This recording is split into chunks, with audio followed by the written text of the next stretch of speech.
When adding integers, there are some key understandings that you will develop through our investigation. To begin with, let's look at adding with two positive integers. And we're going to figure out what happens when I add two positive integers. So we're going to start off with positive 5. And on the next line down, I'm going to add positive 4.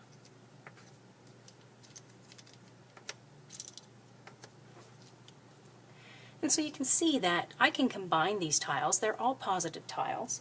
And in total, I have tiles that represent positive 9. To show another example,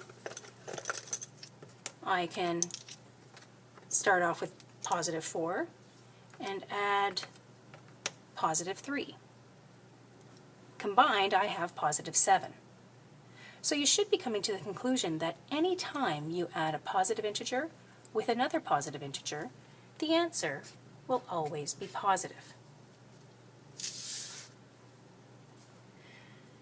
If the two integers are negative that we're adding, we might see negative 3 plus negative 7. Let me get my tiles out here. And in this case, just like with the positive tiles, they're all the same in terms of all being negative.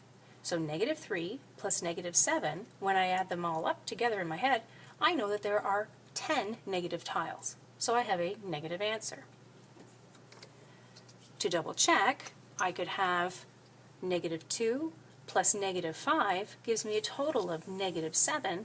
So it's a good conclusion that anytime I have a negative integer that I'm adding with another negative integer, I will come up with a negative answer. So the value becomes more negative. But what about if we are adding a positive integer with a negative integer? What will the answer be? What will the sign of the answer be? So let's take a look at a couple different examples to see if we can figure this out. I'm going to start off with negative 6. And to that, I want to add positive 9.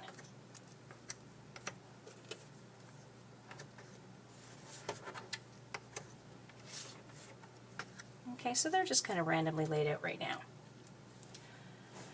When I have tiles that represent positives and negatives, I can now think back to, oh, I know what to do with these because I have combinations of red tiles and yellow tiles.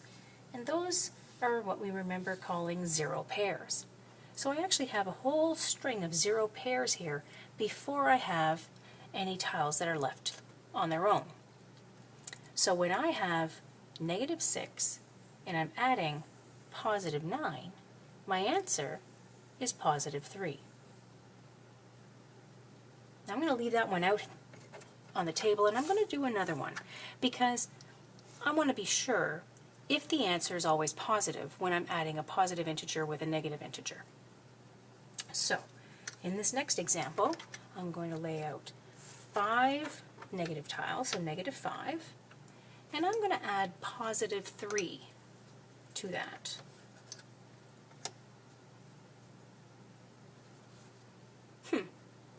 So I have 3 0 pairs, 1, 2, 3, and I'm left with negative 2.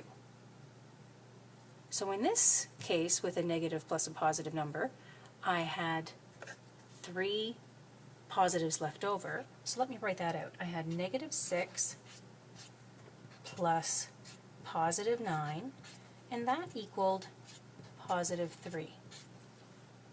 But in this case, negative 5 plus positive 3 equals negative 2. I had a negative answer. So there's got to be some kind of influence on why one case we have a positive answer and the other case we have a negative answer. And I'm hoping that you're coming to the conclusion that it really depends on which number of the two is higher. And then you look at the sign that goes with it, and that tells you what the sign is of your answer. So take the negative away for a second. 5 is bigger than 3, so the answer is going to be a negative answer. 9, forget about the positives and negatives, 9 is bigger than 6, so my answer is going to be positive. And then we can look at the tiles that's left over. So when it's positive and negative, we're going to get a positive answer when the positive integer is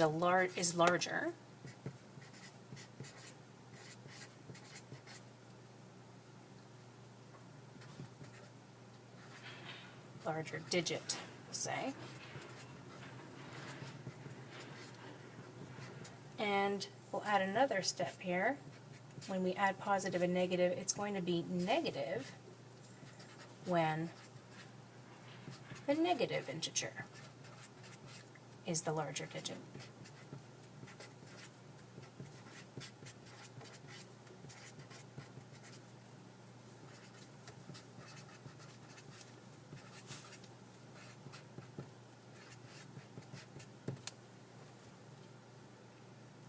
And there you go. Those are the general rules for when you are adding integers.